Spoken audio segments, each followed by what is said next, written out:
పలు జిల్లాల్లో అకాల వర్షం రైతన్న ఆగమని చెప్పి వచ్చే 4 రోజుల పాటు కూడా ఈదురుగాలులు వానలు ఉన్నటువంటి పరిస్థితి మన రాష్ట్రంలో. రైతన్నలు మాత్రం ఆగమవుతున్నారు. వడ్లు ఆ కొనుగోలు కేంద్రాలలో పోసి పెడితే ఈ వర్షానికి అకాల వర్షం నిజంగా కూడా మహదేవ్పూర్ ప్రాంతం మంతని ప్రాంతంలో మన మంచిర్యాల జిల్లాలో కూడా పాపం ధాన్యం అంతా వరదకి కొట్టుకోపోయిన పరిస్థితి. ఆ వరదలో నుండి రైతులు ఇట్లా చేతులతో ఎత్తుకుంటూ పక్కకు పోసుకున్న పరిస్థితి.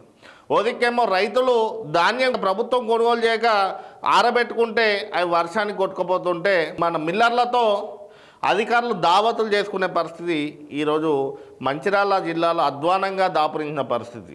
మిల్లర్లతో దావత్ చేసుకున్నందుకు సుమారు 1.5 కోటి చిల్లర ధాన్యం మిల్లర్లు దక్కించుకున్న పరిస్థితి మంచిర్యాల జిల్లాలో. తిండి పెట్టే రైతులు ఆగమవుతున్నారు, ఆత్మహత్యలు చేసుకుంటున్నారు.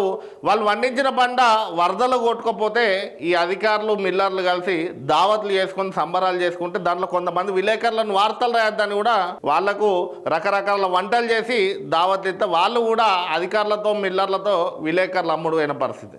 ఇక రైతులకు న్యాయం చేసేవాడు ఎవరున్నారు? రైతుల కష్టాన్ని గమనించిన పరిస్థితి ఎవరికి ఉంది? తిండి పెట్టే రైతన్ననే ఈరోజు మనం మోసం చేస్తున్నాం అనేది కనీస సోయి పరిస్థితులలో ఈరోజు మన రాష్ట్రంలో ఉన్నటువంటి అధికారులు ఉన్నారు. ముఖ్యంగా మంచిర్యాల జిల్లాలో ఉన్న కొంతమంది అధికారులు, కొంతమంది విలేకరులు, ఈ మిల్లర్లు ఈ కథల్లో పాపం రైతులను మాత్రం పూర్తిగా మోసం చేయడానికే వీళ్ళందరూ కుమ్మక్కైన పరిస్థితి.